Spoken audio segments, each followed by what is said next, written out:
Hi, I'm Hugh Sullivan, videographer for the Herald and Review, and last week I helped rescue a Cooper's hawk from a warehouse. And by rescue, I mean I filmed a bunch of stuff while Jacques Nuzzo from the Illinois Raptor Center did all the heavy lifting. First, he needed some live bait, so we set up a net early in the morning to catch some house sparrows as they tried to fly into a bush. House sparrows are not protected by law, and so we can use these for bait. We're not going to hurt the bird. It's going to be inside the trap. When we're done, you'll see we'll let him go. That's my little thank you for sort of cooperating with me for the day. So the sparrows are in the trap. They're obviously in distress of some sort. The Cooper's hawk will see these trapped birds in distress. Hunger will override it. Its hunting instincts will override, and it's going to come down and get them. And then what happens is it gets caught in these snares as it comes down to nab the birds in the trap. So you cannot own one of these traps. So if you're out there thinking, oh, that's pretty simple to build. It's not simple to build. It's very hard to build because you have to build them where they don't hurt the bird. And it's against the law to have one. You actually have to have a federal permit to have one of these in your possession. So don't try this at home. Seriously, that's like the only time I've ever said this in my life.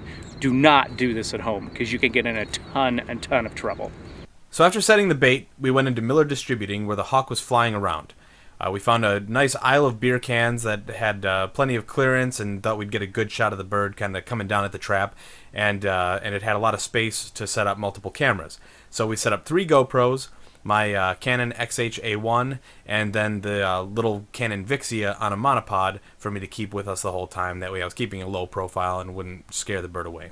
So the bird was hanging out in this kind of quiet, dark loft area away from everybody. So first Jack went up and flushed her out, and she flew around for a while, and then we waited. And we waited.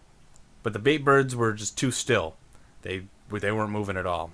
So Jack decided it would be a good idea to take apart his paracord bracelet and kind of rope it up to the cage and shake it from around the corner to get the bird's attention. Just as he was about finished with the bracelet, a truck started backing into the warehouse. Really loud beeping, and the workers were coming out to unload the truck, and we realized that it was just going to be too much noise and action, and it was going to deter that bird from flying out in the open.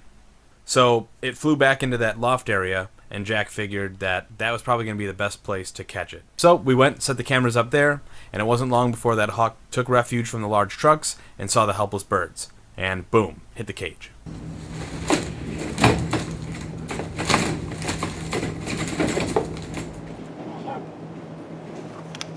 Give it a second. It's alright, Dave. It's alright. It's alright. It's alright. Yeah. And that's how you get a freaking hawk. Woo! 1 foot.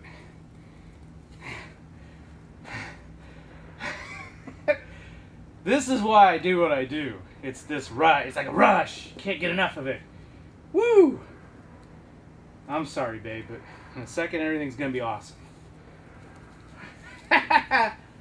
All right, we did it. We filmed with several cameras, one of which was shooting at a high frame rate to get this nice slow motion shot of the hawk attack. We had another GoPro at this nice low angle, and the card filled up right before the attack. But that's what you get when you have to leave the cards recording for however long it takes for the bird to attack. So after the rescue, it was time to show it off to the employees.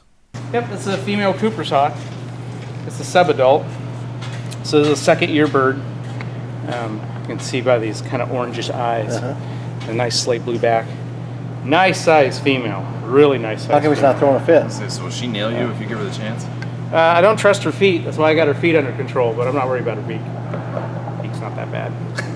And then a little pit stop to check the health and take some blood. And while drawing the blood, the bird decided to return the favor and snag Jack with her talons. Okay, talons.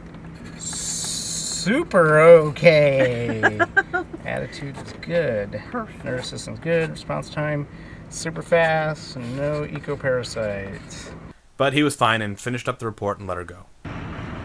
Bye-bye. Ready? Yep. Take care.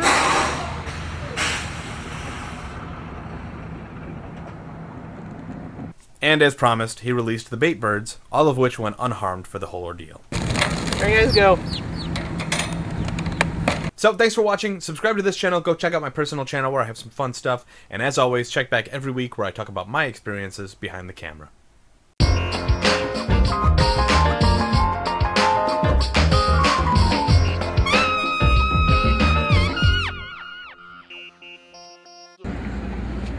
I don't blame you, hon. And, oh my God, the thing just bit my finger. One, oh.